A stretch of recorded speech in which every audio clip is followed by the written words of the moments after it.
So here's the specs. The yacht is called Illusions. At first I thought it was called The Illusion or The Illusions. It's just called Illusions, like talking heads. It's 108 feet long. It has a full staff, also a chef. It has 4 staterooms. I think a stateroom in this context means bedroom, but I'm not sure. Whatever they are, whatever staterooms are, Illusions has 4 of them. Illusions is a big enough boat that it comes with other boats and vehicles that ride on top of it. It comes with 2 jet skis and a 16-foot-long jet boat. It's a boat that comes with a boat. I do not know my way around a yacht. I do own a rowboat, but I don't know anything about yachts. I would not know the makings of a good stateroom if I laid down in one for a nautical nap. But I'll tell you, for news purposes, you should know that boats that make the news, they tend to have a paper trail online. And so I think this might be the boat in question. This might be Illusions. When you Google Illusions yacht, at least, this is the bad boy that pops up. And it does have the embedded jet skis and the jet boat and the fancy bedrooms and all the rest of it. The reason I went on a very pleasurable internet deep dive for this today is that some good ship Illusions, some yacht of that name, has now been cited as evidence in the long list of allegations of fraud and multi-million-dollar self-dealing at the NRA, at the National Rifle Association, in a lawsuit that was filed today by New York's Attorney General Letitia James. The NRA, as an organization, is chartered in New York. It has been chartered in New York for well over 100 years.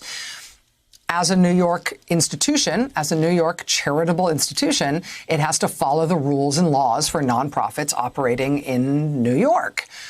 And according to the Attorney General's lawsuit, the longtime president of the NRA, Wayne LaPierre, often stayed on the Illusions yacht without paying for it. Those trips were a present from one of the NRA's vendors, with Mr. LaPierre getting to use, the chef and the jet skis and presumably all 4 staterooms for free. What he didn't do was disclose his acceptance of what the New York AG alleges was this very, very expensive gift on the NRA's financial disclosures. And that is something that is required by New York state law. From the lawsuit, quote, in Mr. LaPierre's testimony to the Attorney General, he said that the reason he failed to disclose the use of the yacht was for security reasons and because he considered the yacht to have been used for a legitimate business purpose. But wait, there's more.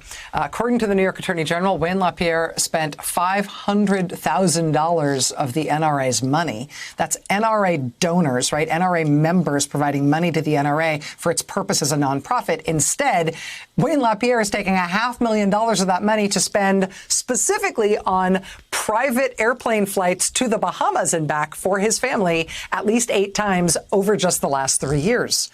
The Attorney General says he spent more than $13 million of the NRA's money on a private travel consultant, arranging additional private flights and luxury cars for him and his family over the last 6 years. There was also at least one African safari for Wayne LaPierre and his wife, which the AG says they improperly accepted from another NRA vendor. The AG ticks off lots of fancy Christmas gifts for LaPierre's friends and family and golf club membership fees and a $12,000 hotel bill at the Four Seasons, not for Wayne LaPierre, but for his niece. Over the course of 4 years, the lawsuit alleges that Wayne LaPierre was reimbursed for more than $1 million worth of personal expenses straight out of the NRA's coffers. So your uncle with the NRA sticker on the back of his pickup, which he's really excited to put up there because it shows that he's an NRA member, do or die. He's been dutifully giving them their money.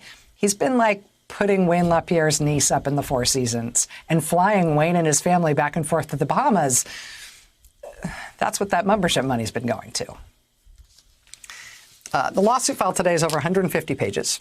The New York Attorney General, Letitia James, sets out in fairly stunning detail her case for how the president of the NRA and several of his top lieutenants drained more than $64 million out of the NRA for their own personal gain over a very short period of time, just over a period of a few years.